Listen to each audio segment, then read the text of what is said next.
Happy afternoon. Thank you for being here this afternoon. My name's Anita Parker, and I'm one of the educational developers at the Center for Teaching and Learning. And this is, I believe this is our last session for day one of the Institute.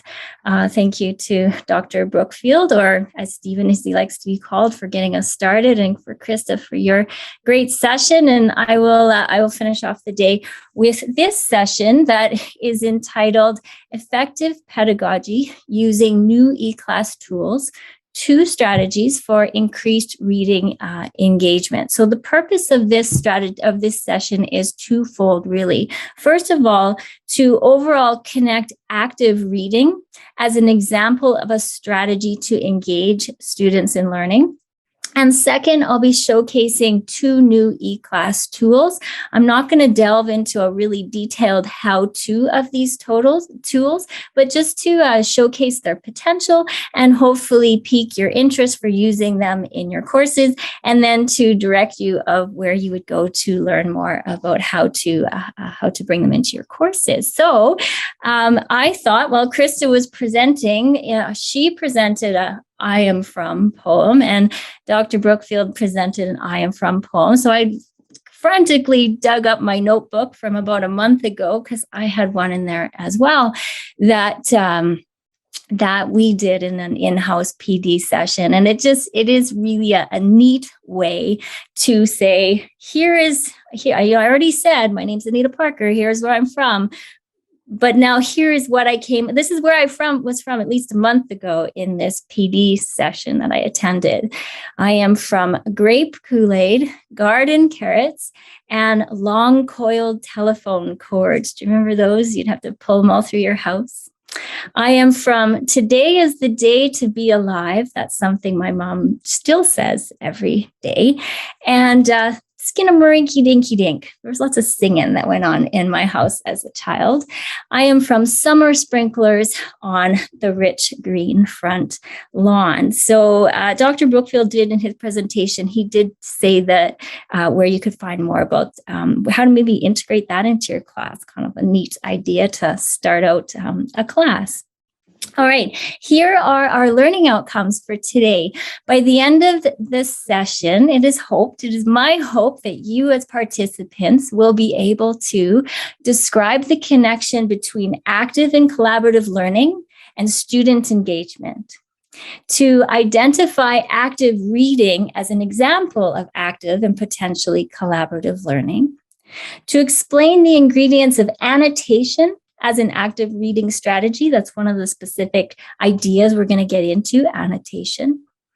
To consider the eClass PDF annotation tool, that's one of the tools we're going to get into, as a tool to facilitate social annotation.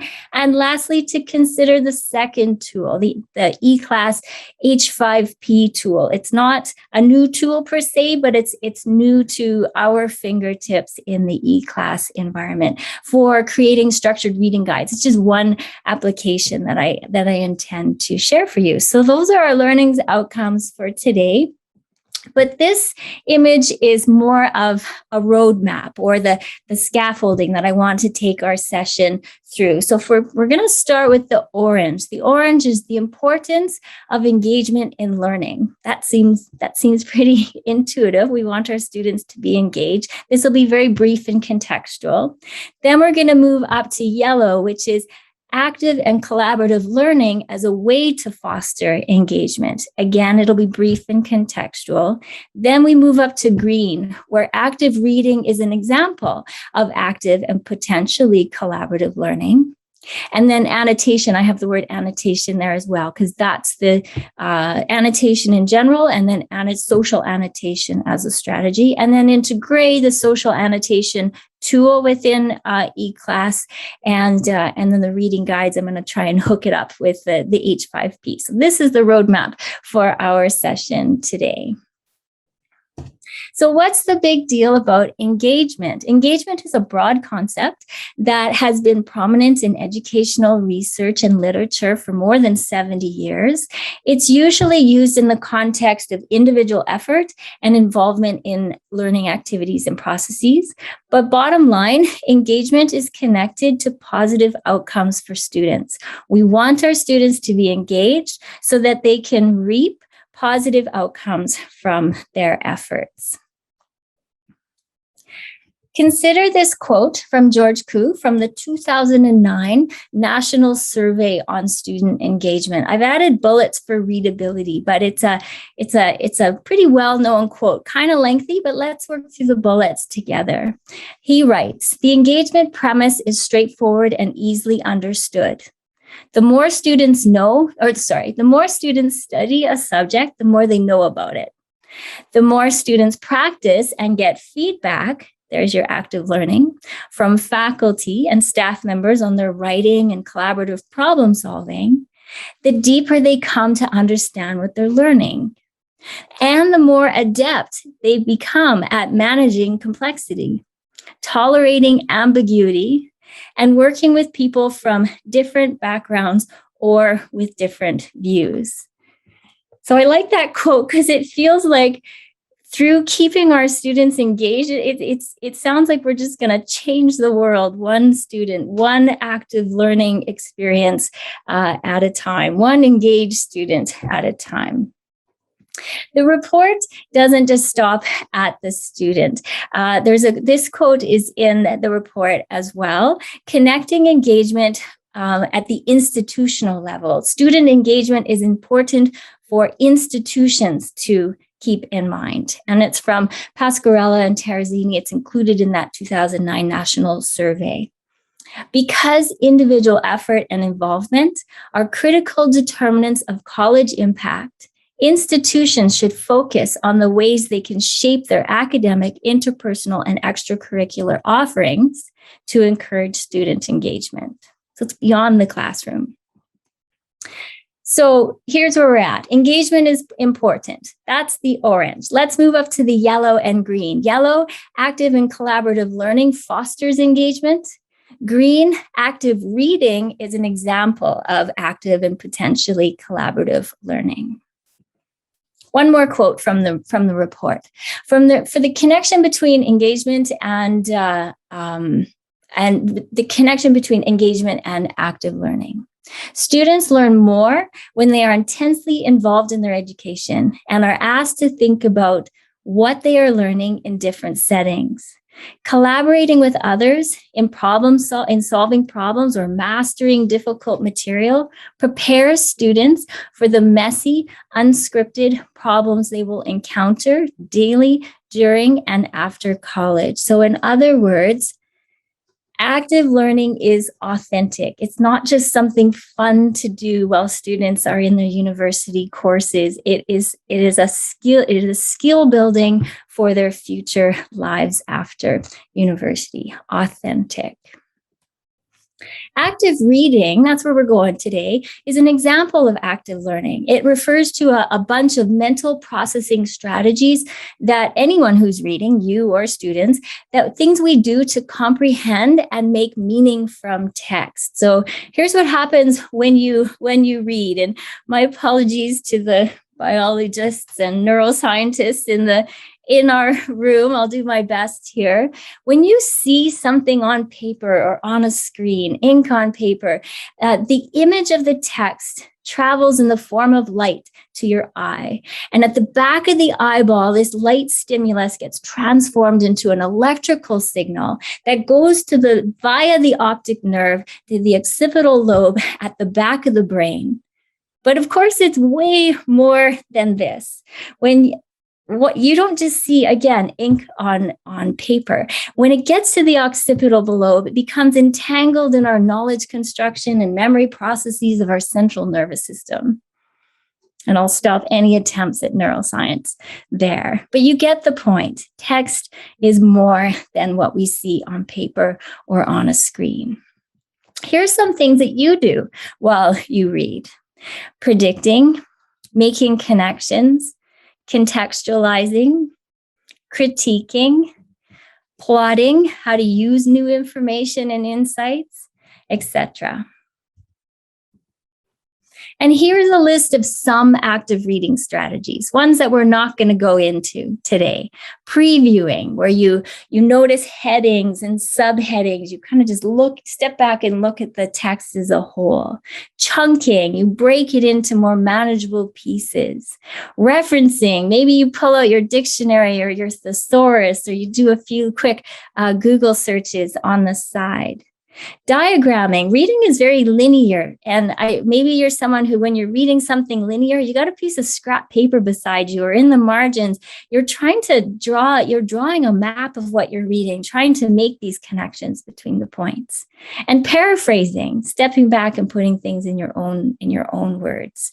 So again, these are some active reading strategies, but the one that we're going to focus on today is annotation, or marking the text. So I have two quick activities for you. We're all going to stay together in the same room. I'm going to open up a Jamboard, and it'll take just a few minutes each. I've chosen Jamboard and not the PDF annotation tool in eClass, simply because it's behind the eClass password protected of your course. So I couldn't bring that to you today, but you'll see how I make it work in Jamboard, and we will get into my eClass sandbox later. So I'm going to, I have it already open. Well, before we go there, I'll tell you the instructions. I have an article on the Jamboard. It's in the background of the Jamboard, so you can't actually edit the article, but I'm going to keep this very open-ended. And my question to you is, what do you do when you read?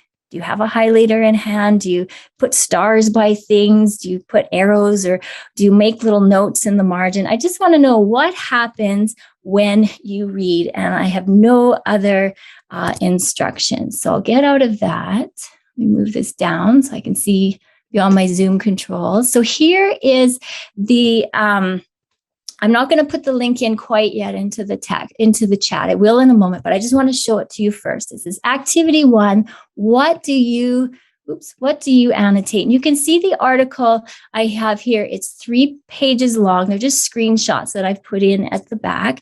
It's an article called Asking Better Questions About Active Learning by Mary Ellen Weimer from a couple of years ago. Well, almost 5 years ago, from the Teaching Professor. If you haven't ever accessed articles from the Teaching Professor, I have them in the references section, and it is a really good resource for you as teaching professors. So what you're going to do is I'll just showcase a few of the tools here on the side. You pick. I just want to see what you want to do. Maybe you want to use the pen tool. Well, probably the highlighting tool is the easiest, where you can just, let's choose a yellow.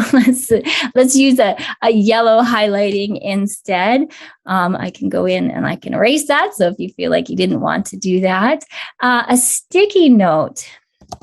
I can go in and create a sticky note and pull this sticky note to wherever I want. That's how you could make a note in the margin. I'm going to delete that. You can circle something. You could pull in an image. Maybe you want to bring an image of some kind of meme or something if something resonates with you. And then there's just a plain old text box that you're welcome to pull into the margins and type in there. So again, that was very open-ended, and the question was, what do you do when you read? And this was those examples of chunking and previewing, and we're not there yet. So that was just interesting. Thank you for your participation in that. Annotations are memory devices. There we go. Now I switch. Annotations are memory devices. You read something the first time and you have plans to return to this piece later. And you don't intend to ever read through it fully again. You just want to get to the parts that are really relevant to you for whatever purpose. Maybe you need to study for something. Maybe you need a reference for a paper that you're writing, etc. You don't want to read the whole article again from scratch. Maybe you do sometimes, but not usually. And you use your annotation to find those pieces of information that are the most relevant and useful to you. So what kinds of things can you do? It's a complete personal preference, as you saw.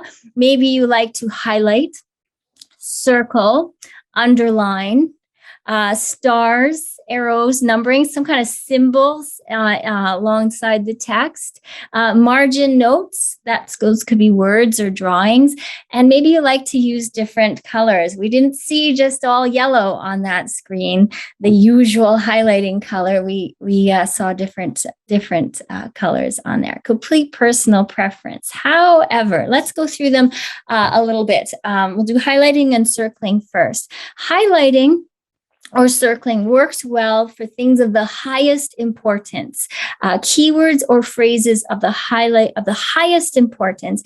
But you have to be selective, because you know that if you do too much highlighting, it's going to be very counterproductive. Highlighting works for signposts, things, phrases like most importantly, or in contrast to, or on the other hand, firstly, secondly, etc. Depending on the type of article, maybe it's a thesis. You're looking for the thesis or real main points in there. So here's another short article that I read recently from Mary Ellen Weimer and the Teaching Professor. This one's called Preparing for an Exam, a Study Game Plan. It's an actual idea to help students study for assessments. It in itself is a pretty cool little article. I have it. All this I have in the references section slide at the end of the presentation, and I'll share that with you. So you can see that I haven't highlighted. I didn't highlight in this one. I did circling. So if we're looking for circling or highlighting, first, I highlighted assignments of note. I found it interesting that this article was part of a collection called Assignments of Note. And as an instructor, I thought, oh, I like Mary Ellen Weimer. I like the Teaching Professor. I like this idea. I made a note for myself to go look for more assignments of note, because we always need new ideas when we're teaching. I also circled the word log. You can see that there, because when I read that, I was curious at that point, how are students going to create a log of their exam preparation activities? I thought I might find it later in the article, and I did, but I circled it at the point that I got there. So that's highlighting and circling. Underlying is next. Underlining works well for some people. Don't like underlining at all, and actually a lot of underlining it makes the text really hard to read. So you might actually choose to stay away from underlining overall if your eyes don't like it. But underlining in the annotation world is seen as something that's because more words are involved, it's the subpoints or of a slightly lower importance than something that you might highlight. So again, in the article, I found a few things to underline. I've underlined keywords relating to how, as an instructor, I'm going to grade students on this particular activity idea there. Margin notes. Finally, margin notes. What kinds of things can you write in the margins? You can write down, we saw that in your activity, that you can write down a key word or a key phrase, a question, or maybe just a big old huge question mark if you're not collaboratively reading something. Challenging thoughts or yeah buts that you have when you're reading, where you read something and your eyebrows furrow and you think, yeah, but, and just you want to make note of that.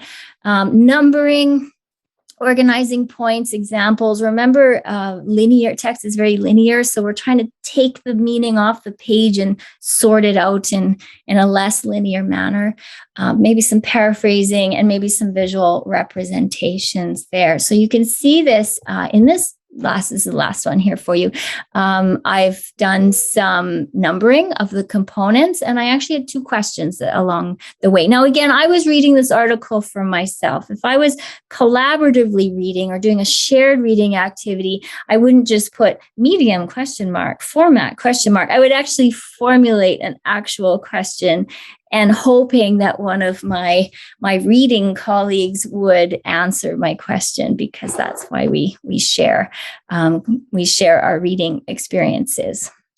There. Okay, where are we? We're done the yellow, we're done the orange, we've done the green, where we've talked about active reading is a good strategy for active learning, and annotation is one example of what you can do when you are reading actively. So let's go up into the gray, where we talk about social annotation. And I was kind of getting there already when I was saying if I'm reading this with my colleagues. What is social annotation? And then the last thing we'll get into are the reading guides near the end. Social, it has the word social in it. It's not just annotation. Social annotation tools are web-based platforms where students or anyone can read and annotate electronic documents, such as a PDF or a web page. And this can happen real time or asynchronously. Annotations are an additional layer on top of that electronic document, and they don't actually change the original source. Kind of like what we saw on the Jamboard. I put a screenshot of the article as a background on the Jamboard, so you couldn't change it. You could just go in and mark on top of it. So this is really what makes annotation tools different than just regular word processing software such as Microsoft Word or Google Docs. And also things like wikis where the actual document isn't being changed. Something like a wiki, yes, it's a collaborative space, but you could go delete something that someone else wrote, and you could mess around with each other's stuff, and it's just not quite the same. The original document in social annotation doesn't change. It can be done synchronously. You could have an activity like this in class where you give the instructions. Students either do it as a whole class or they divide into groups, they annotate, and then you debrief afterwards. And it can be done outside of class time, asynchronously. Someone might annotate something at 8 p.m. and someone might annotate something at 9 p.m. It doesn't matter that the annotations are there, and you can be anywhere in the world to do them. Shared active reading by students, including annotation, can increase focus, engagement, and therefore learning and critical thinking as compared to reading alone. So shared reading, you go back to that picture of what is text. It's just ink on a screen. It goes in our eyeballs. It goes to the back of our brain. If we want it to be more than that, reading with peers, reading with colleagues is very beneficial. Annotations are attached to a specific area of text that's already there. And this increases the meaningfulness of that area of text. It's not just a list at the bottom or something that's been added as an addendum or something on the side. Because the annotations are right there at that point in the text, it increases the meaningfulness of that point. Perhaps a clarifying question that's posed by one reader can be responded to by another reader. And then this real context-specific dialogue helps learners grasp these domain-specific concepts. The image that I have for you here is from one social annotation tool called Perusall. It's not the one I'm showing you when we get to the eClass PDF annotation tool, but I chose this one, just a regular Google image, because I liked how it showed the activity at the certain areas of the text within proximity there. Annotations, if students are annotating, you as the instructor can look at the annotations and discover misconceptions or areas of confusion that students are having. And then you can be responsive to those areas of misconceptions or confusion right in the moment as well. It facilitates discussion and peer interaction, even in large classes. In large classes, you can divide students into smaller groups. There are third-party social annotation tools available, such as Perusall that you just saw. Another one is called Hypothesis. I know that eClass was kind of trialing some Hypothesis stuff last year, and it is possible to bring these third-party tools into your classroom, but you always have to be a little careful when you're using third-party tools. You'll want to check with your department on any policies and the use of a third-party tool in a course. The Moodle PDF annotation tool is compatible with eClass, and it's now fully available for every University of Alberta and instructor. So what you're seeing here is a screenshot of this article, this teaching professor article set up with a PDF annotation. So this is what the link looks like on your eClass page that students can click on. You can also see that I also put the instructions right at the link site. You might have a different way to show the instructions. And then here's what the tool looks like on the inside. Not much going on here, but I just added a couple of things I wrote down. This is a great idea. And now you as another student could come in and say, yeah, I agree. Or this is where you would add in your clarifying questions and answers, etc. So this is what, when students would click on that link and you have uploaded the PDF, this is what students are seeing. And that's where I'm going to stop with the PDF annotation tool. If it piques your interest, if you want to learn more, a really good first place to start is, with some of the references that I'll have for you in the reference section of the slide presentation. But here's the knowledge base article that IST eClass Support has put together for the fall. This is very recent. This has just been created. And our IST eClass team is so helpful. If you read the knowledge base article and you're still not sure of the potential or quite the text side of putting this together, you would reach out to them. If you have a technical question about PDF annotation tool, that would go to IST eClass Support.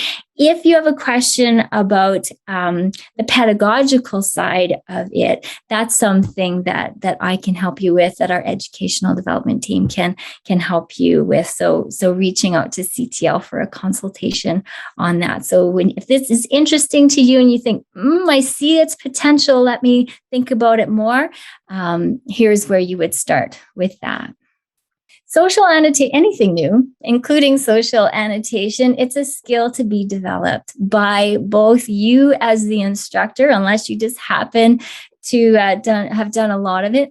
So you and your students will be on a steep learning curve if this is new to you. So it can be a good idea to have several low stakes shared reading activities throughout an online course or even a face-to-face course, as long as you've got your eClass site, it doesn't matter, to help students increase their skill of contributing substantively to a social annotation of a resource.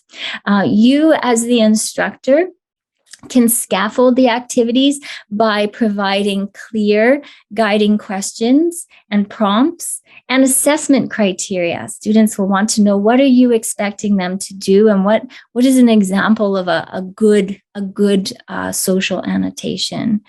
You may wish to choose groups for students mindfully and monitor and provide feedback along the way, and then to debrief with the class after each activity. So if this is something new you want to dabble in, it doesn't have to be overwhelming. Start small, start with this, hey, we're in this together approach for the fall, because there's a good chance that both you and your students will just need a little support along the way.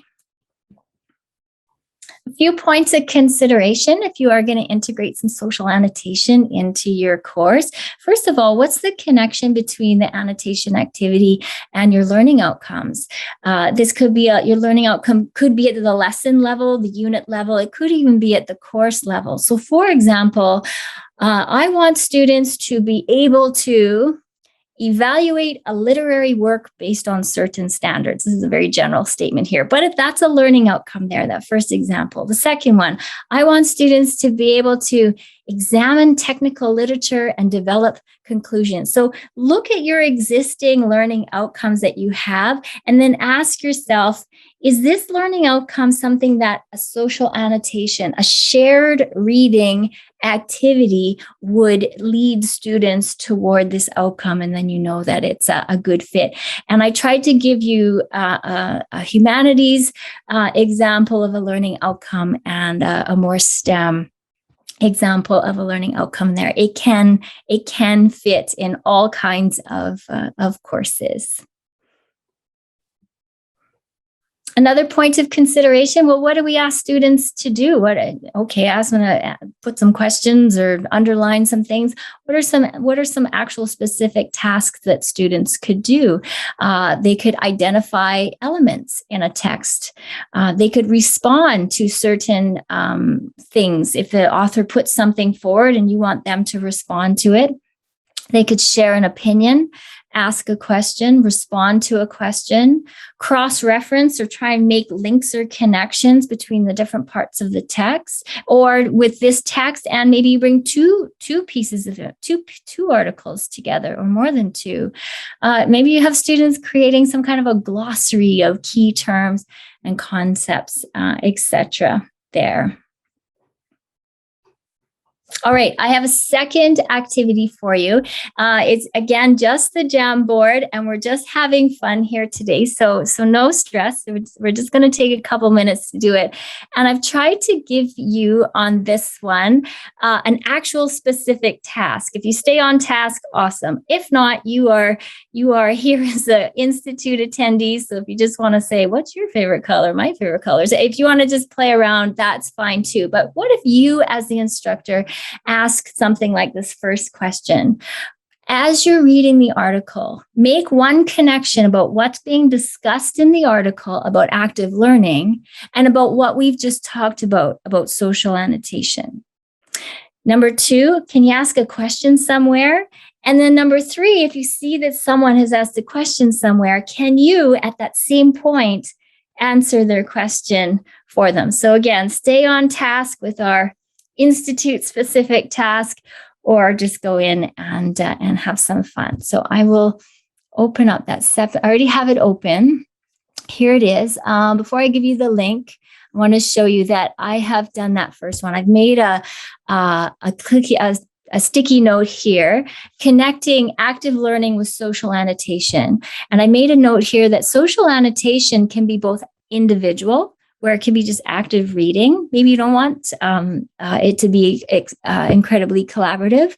You just want students to read and do certain things in the margins. Or it can be very group work as well. So that's just something I posted in there as an example. And I thought I had one more. Yeah, okay, here I just used a sticky note because I had a question. What is meant by different? Does different mean better? Does different? And there's something in that paragraph right there about that. Okay, let me get the link. We'll put it to everyone. Come on into the Jamboard. There it is in there, and we'll start to see everyone pop on in and go for it. Try to stay on task, or again, play around. Read the article. Can you make a connection between active learning and social annotation? Can you ask a question? You read something and you're like, huh? Yeah, but? Any yeah, buts? Yeah, so thanks for your participation in there. And this is very off the cuff. So this is in the moment, in a session at the Institute, and you didn't come prepared today, but you could, being in the course with a course with students, you have the luxury of time, you have the luxury of their attention, where you can layer, you can scaffold, you can introduce these activities with better instructions and better articulating the expectations, and students will have more time than 4 minutes there. But I hope from this you can see the potential of having students not just do silent reading on their own in any subject. A couple more points of consideration. What about assessment? I've said it a few times. Go for low stakes and formative. This is assessment for learning. This wouldn't work well in a high stakes exam situation. And can you use a rubric, or can you have some sample in its annotations? The more you can communicate to students what you expect of them, or what you'd really like, of what is an example of a good effort, of a substantive contribution, the more students are going to rise to the occasion. Maybe you'll have to cover a bit of netiquette in this, and there's some resources in the reference section that'll take you there. Start small and grow over time. You as the instructor, fear not, just go for it. And but again, keep it small and be nice to yourself along the way. Are you going to try and do it in class, or are you going to do it outside of class time, synchronous or asynchronous? Are you going to have students work individually or in groups there? Okay, so we're done with social annotation, and you can see how we've scaffolded. Engagement is important. Active learning fosters engagement. Active reading, social annotation are ways to have students be more involved in their reading. And now I want to share, to get into that H5P tool, I was drawn to the idea of a reading guide. So we're kind of doing a real right-hand turn here. We're getting completely off track. So just put aside everything we've covered so far, and let's get into this idea of reading guides. So I would like to introduce you to Dr. Brian Rempel. Maybe some of you know him already. If you don't, he's a stellar guy, and him and I had a podcast recording a couple of months ago, and it's up on our CTL website. And he is a magnificent teacher, and it was with him that we were discussing reading guides and how he's brought them into his flipped chemistry class.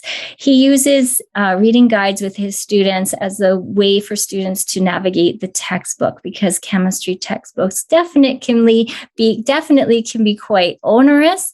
They're full of definitions, but they're also full of problem solving. So what can students be tasked with doing on their own, and what can they do so when they come to class to work through problems together, that they will be well prepared? And so that's where this idea of a reading guide comes from. Of course, a reading guide can be a PDF or a Google Doc or a Word document. There's no reason. It's just a handout that you're giving to students. But what if you try to get a bit more creative and use an H5P interactive activity that is now integrated into eClass that you could use with your students? So I've created a couple of things. I'm going to get out of the presentation and jump into my sandbox in eClass to show you. But before I do, here's just a screenshot again of what this looks like when students are going to click on the activity, and then what it looks like when they get inside. This one just happens to be a drag and drop activity. So let me get out of here and get into my sandbox here. All right. Few things that I'd like to show you. Again, it's just a showcase, and then I'm going to point you in the right direction to learn more. Bottom line with H5P, if I can do it, you can do it. Anyone can do it. It's very, very user friendly. So the one I just showed to you was this Chemistry Chapter 1 reading guide. I just picked it out of the blue because I had Dr. Rempel's picture up there, so I thought I would do chemistry. So here is what students see. They open it up. I have it happen to be set up with, they can try, this is formative. They can try this as many times as they like. They can check their answers. They can retry it. It's a learning activity. There is the potential to create this as a graded activity, and I'll show you where that is in the settings for the activity. So for this one, I just have 3 drag and drop things. Chemistry is the study of composition, structure, and probably properties of matter.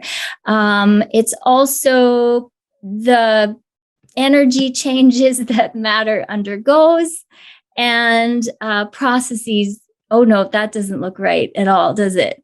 The processes that no, look, it's completely wrong. So looks like the first one right, the other one wrong. And you can see how that might work better if you were studying properly. How do I edit this? How do I go in and make this? All of eClass stuff has these cogs up in the corner. You go and you click on the cog, and you usually go to the edit settings, and it'll take you there. Now, this one is a little bit different. H5P in our eClass is a little bit different because, so here's what I am in the settings, but you'll see that I have dragged in an H5P file. Where did I get this file from? Well, I got it from my content bank. So with the H5P in eClass, you have to work in a content bank and then pull in the file.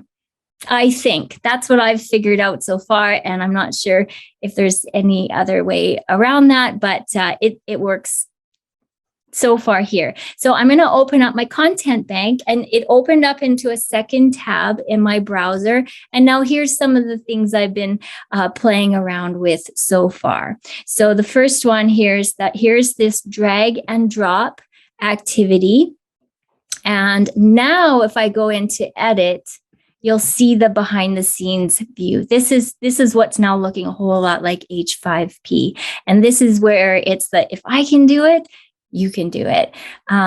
Everything along the way has instructions. If you click show instructions, it will give you an example of a little bit of programming. And it usually has something to do with stars, the asterisk, and a colon here. So in this one, here is my programming. Here's how I made that happen.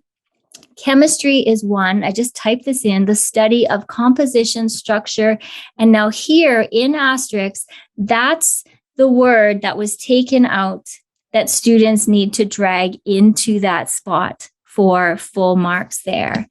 And processes that matter undergoes, and the energy changes that accompany those processes. That's it. That is it. There's a few more behavioral settings that you can set. I did want students to be able to retry because it's for learning. If you didn't want them to, if it was more of an assessment that was in the grade book, then that would be unclicked, etc. So if I'm done that, I'm just going to click cancel. Now, what about, there's a couple more I want to show you. This one is the drag and drop. Let me go back up to my sandbox. This second one here is a fill in the blanks. Now, fill in the blanks are a bit tougher because students need to type. And there are settings for if it's going to be case sensitive or if mild or minor spelling errors are going to be accepted.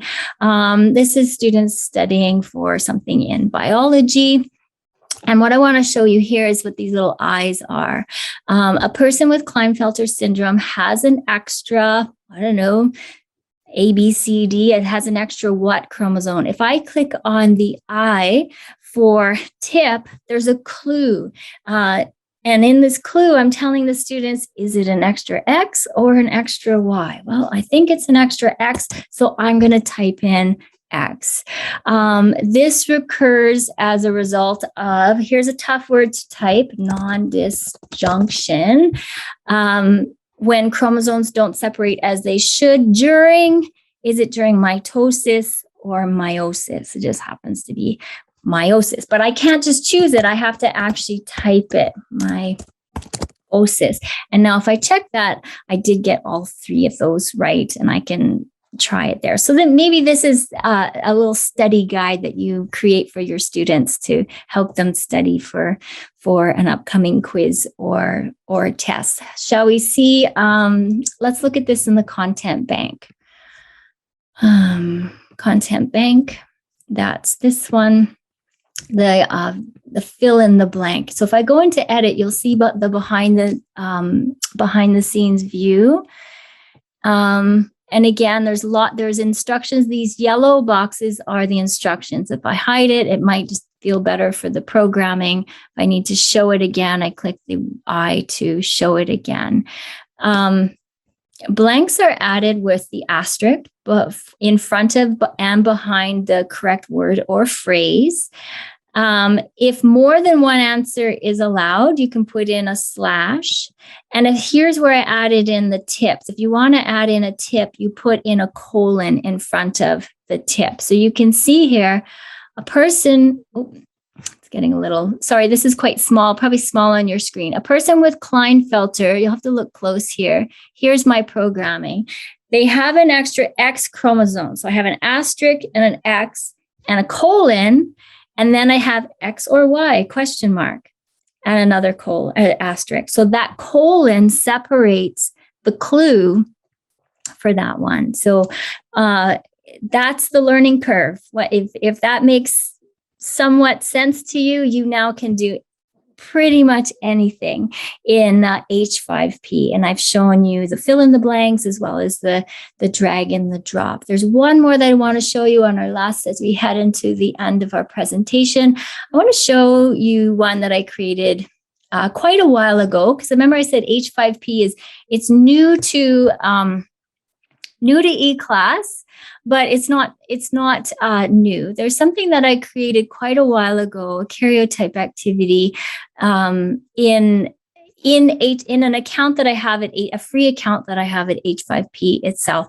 And then I just got the embed code and I put it into an eClass label. That's all I've done to get to, not that one. Here. So here you see the karyotype activity, and this is actually a label where I put the embed code in. But now this code is taking students to the H5P where I have it located in the H5P site. So it's a little different than the building something in your content bank in your eClass site. Now, this is an interactive slide presentation. It can look and feel a whole lot like a regular PowerPoint, Google Slides presentation, but you'll see along the bottom here, there's a progress bar. And so students can progress through the different slides. They look at the picture, they read the text, they do some learning, tells them about karyotypes. Then they get to this first slide 9 has a question. It has a multiple choice question in it.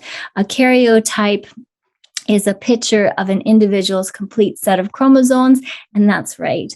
The second question is this one. Homologous chromosome pairs are similar but not identical to true false. So you can see the different potentials of what you can build in H5P. Now this, at the end of the slide here, in the summary, it'll show that I answered question 1 and question 2 correctly. And now I've gotten 0 on the rest of them. In this interactive slide presentation, you can also embed videos and links. Where do I have a video? I have this one. So I've taken the embed code from this video, this TED Ed video. It's a wonderful video if you have time to watch it. I have one more chromosome than you, so what, I think is what it's called. It's a wonderful video, but I've embedded it right in. And just in case students couldn't watch it, I also put in a link for the YouTube site if they preferred to go to it that way. So this one is an interactive slide presentation with those other H5P components in it, multiple choice questions, true, false questions, etc. So this is something you can build right in eClass. I just happened to build this in H5P a while ago. There is an article adding gradable activities to your eClass site. So start with the knowledge base and then reach out to ISD eClass support for the technical side of stuff. Or if you want to reach out to me to see what kind of fun you can have in your class, I would be so thrilled to meet with you and help you with the pedagogical side of that. Here is my computer is slow. I see it on my screen. There it is. Here is all the references that I use for today's presentation about shared reading, social annotation, the links to those teaching professor articles, I think. Okay, well, let's wrap it up for there so you can have, oh, wait, I was going to say till the next session, but there is no next session. We are done for day one of our Teaching Institute, and we will be back with our keynote, I believe, at 9:45 tomorrow morning. Thanks. Have a wonderful day, everyone.